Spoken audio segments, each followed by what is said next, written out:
The African sun was just a rumor, a faint blush on the eastern horizon. I was deep in Tanzania, real deep, with the Hadzabe people.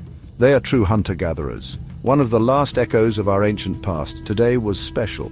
Today I was joining them on a baboon hunt. The air in the small temporary camp crackled with a quiet energy.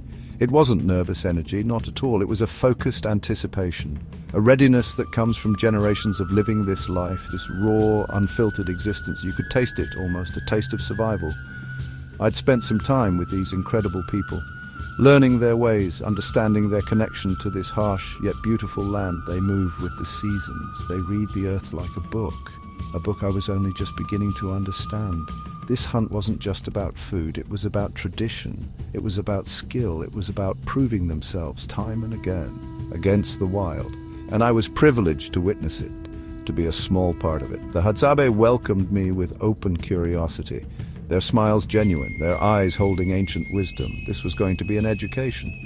The pre-dawn chill was sharp, but the small fires dotted around the cluster of stick and grass huts offered a comforting warmth.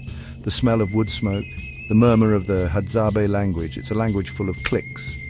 Unique, mesmerizing. It felt like stepping back thousands of years before cities, before farms, to a time when humans lived in true harmony with nature, or perhaps more accurately, in a constant, respectful dance with it. A dance of life and death, a dance of survival. This was their world, and I was a guest.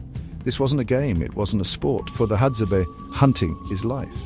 It's how they feed their families. It's how they maintain their culture. Baboons are strong, they are intelligent, they're dangerous. This hunt would demand every ounce of skill, every bit of courage these men possessed. I've faced some tough challenges in my time, climbed mountains, crossed deserts, but this felt different. This was primal. This was about skills honed over millennia.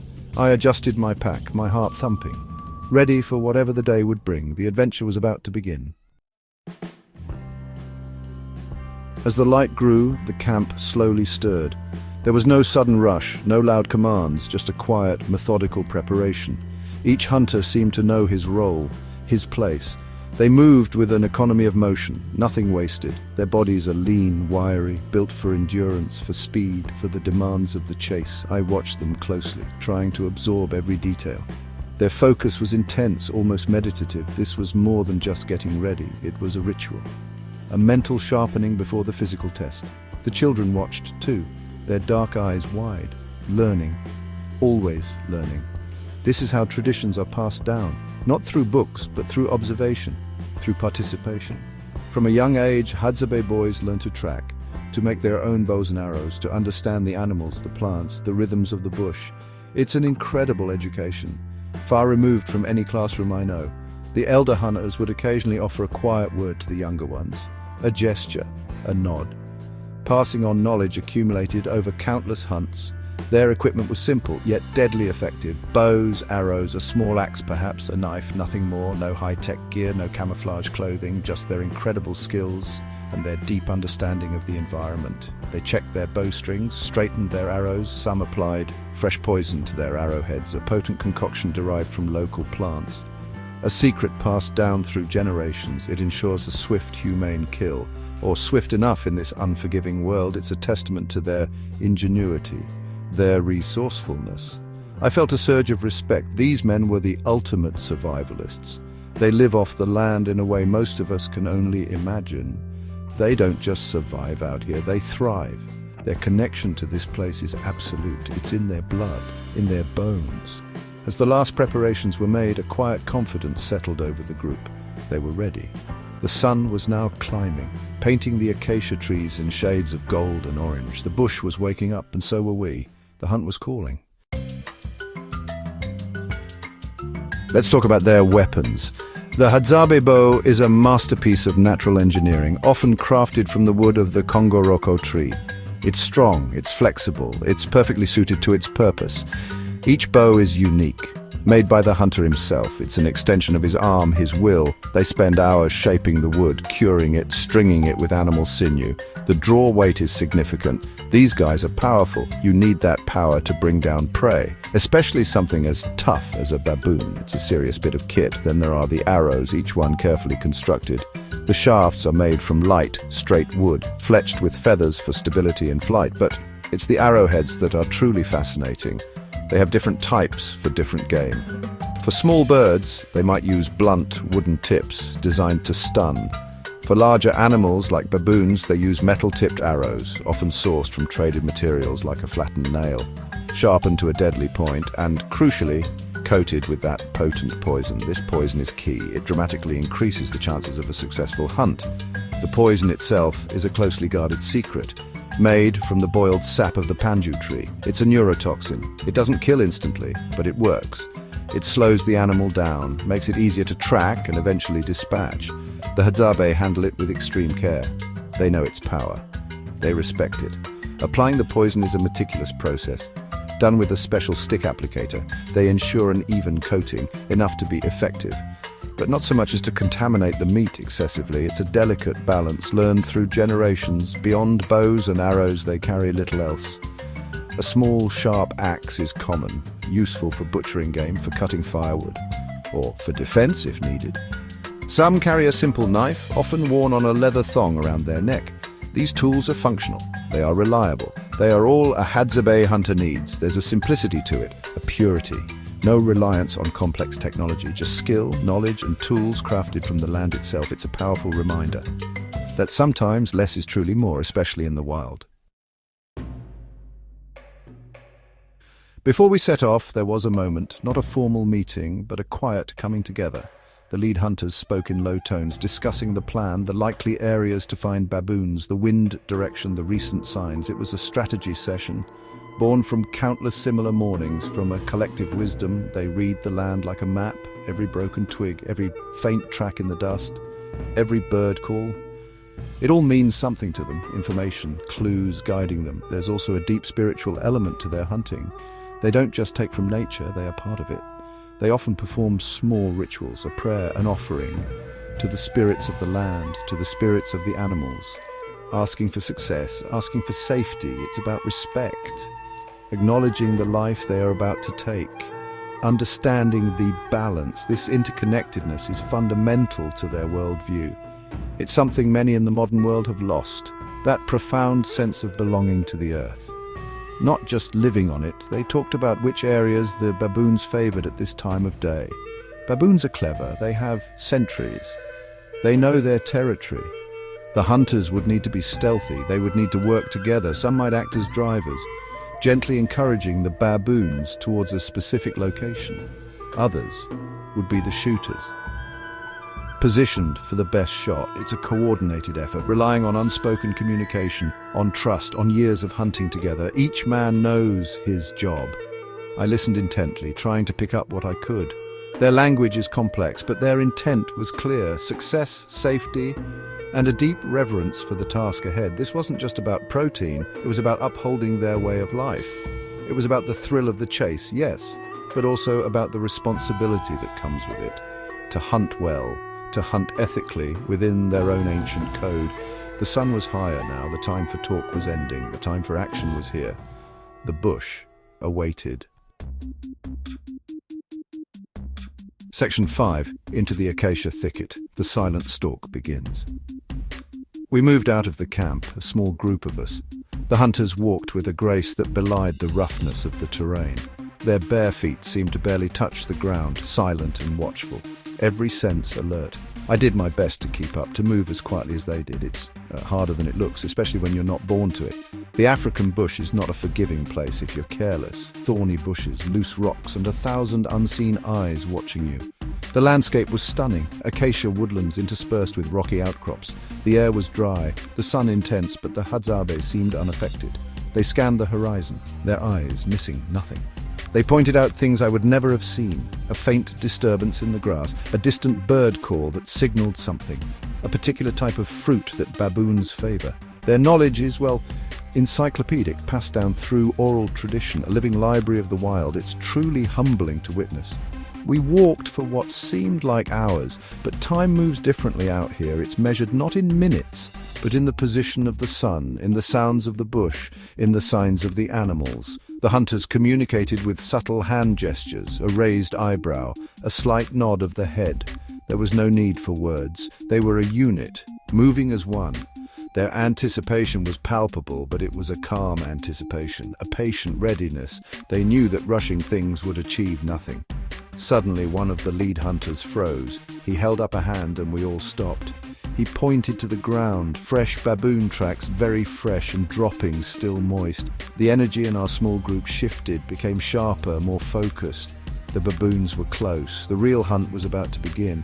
My own senses went on high alert. Adrenaline started to prickle. This was it, the moment we'd been working towards. The silent stalk had led us to the threshold of their domain.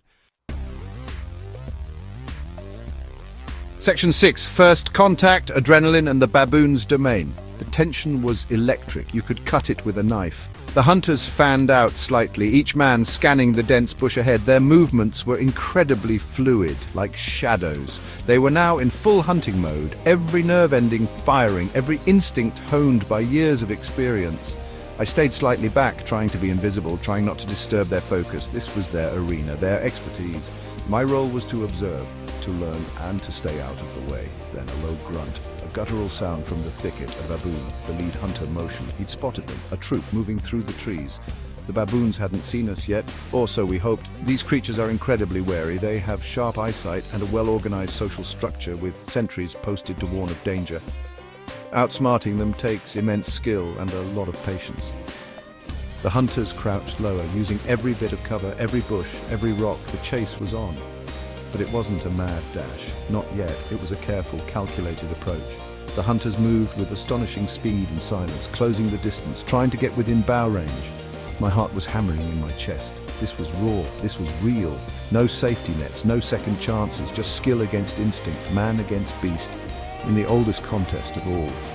The sun beat down relentlessly. The air was still. The only sounds were the buzzing of insects and the occasional distant call of a bird. One of the younger hunters knocked an arrow, his eyes fixed on the baboons. It was a picture of the concentration, waiting for the signal, waiting for the right moment. The baboons were moving, unaware, foraging, playing, living their lives. It's a strange feeling to be the predator, to be observing prey with such intensity. There's a respect for the animal, but also a primal drive, the need to succeed, the need to provide. The Hadzabe embodied this complex relationship perfectly. Section 7. The climax of the chase. Courage against cunning. Suddenly a sharp bark. A sentry baboon had spotted us. Chaos erupted. The troop scattered, barking, screeching. They moved with incredible agility through the thorny trees. They knew this terrain. It was their stronghold. The Hadzabe hunters exploded into action, no longer silent stalkers. Now they were relentless pursuers. They sprinted through the bush, leaping over rocks, ducking under branches. Their speed was breathtaking. They seemed to flow over the landscape. Unhindered, arrows flew, whistling through the air. It's amazing how accurate they are, with traditional bows. Under immense pressure, one arrow struck home, a large male baboon. It yelped and tried to keep pace with the others, but the poison would start to take effect, slowing it down. The hunters didn't stop. They focused on the wounded animal, tracking it relentlessly. This is where their endurance truly shines. They can keep this pace up for hours if needed, never giving up. The chase was fast, furious, a blur of movement and sound. I struggled to keep up. The terrain was tough. Thick thorns tore at my clothes. But the Hadzabe were in their element. They were a whirlwind of focused energy. They communicated with short calls, guiding each other, cornering their quarry. The baboon, though wounded, was still powerful, still dangerous. It climbed a tall acacia, seeking refuge. But the hunters were patient. They surrounded the tree, waiting, knowing the poison would do its work. This was the critical moment, the culmination of all their effort, their skill, their bravery. Baboons can be fiercely aggressive when cornered, especially a large male. But the Hadzabe were fearless. They stood their ground, ready. After a tense standoff, the baboon weakened, eventually succumbed. It was a powerful moment, a mix of relief, triumph, and a deep, underlying respect for the animal. The hunt was over. But the connection to this wild place, to this ancient way of life, it felt stronger than ever. Section 8. Echoes of the ancestors, respect and sustenance. With the baboon secured, a different kind of energy settled over the hunters. The intensity of the chase was replaced by a quiet satisfaction and a profound respect for the animal that would provide sustenance for their families. There were no wild celebrations, no whooping or hollering. Instead, a solemn acknowledgement of the life taken. One of the elder hunters approached the baboon.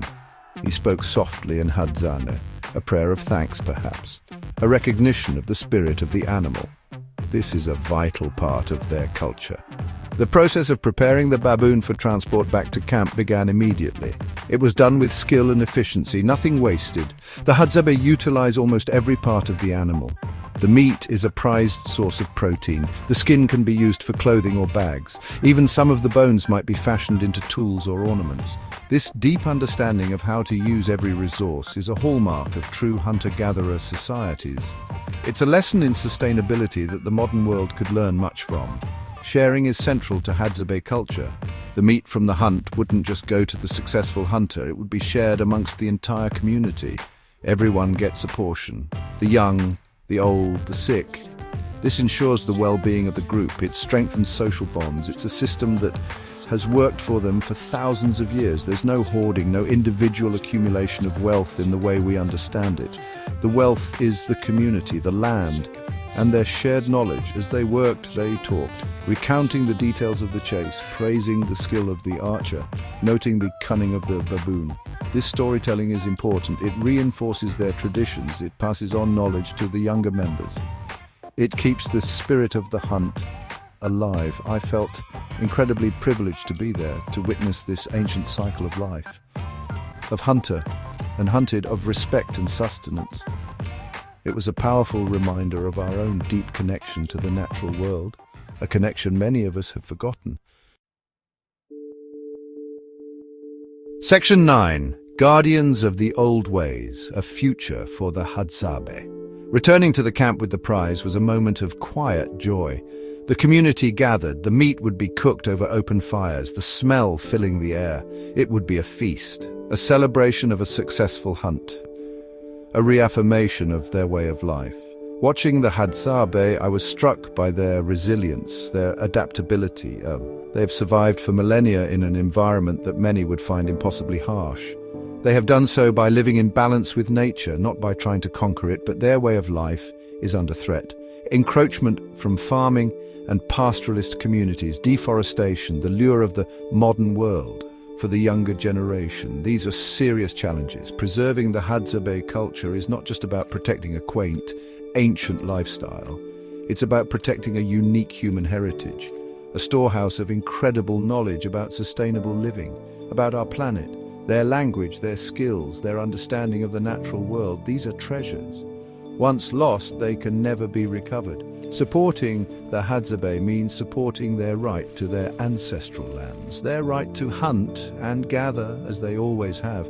It means ensuring they have a voice in decisions that affect their future. It means respecting their choices, whether they choose to continue their traditional lifestyle or to integrate aspects of the modern world on their own terms. It's not for us to decide what's best for them, but we can help ensure they have the freedom to make those choices themselves.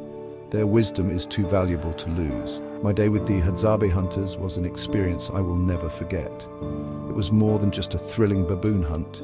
It was a profound lesson in courage, in skill, in community, and in our deep, intrinsic connection to the wild. The Hadzabe are not relics of the past. They are a living, breathing testament to a different way of being human, a way that holds vital lessons for all of us as we navigate the challenges of the 21st century. We must listen, we must learn, and we must help protect these guardians of the old ways. Their survival is, in a way, linked to our own.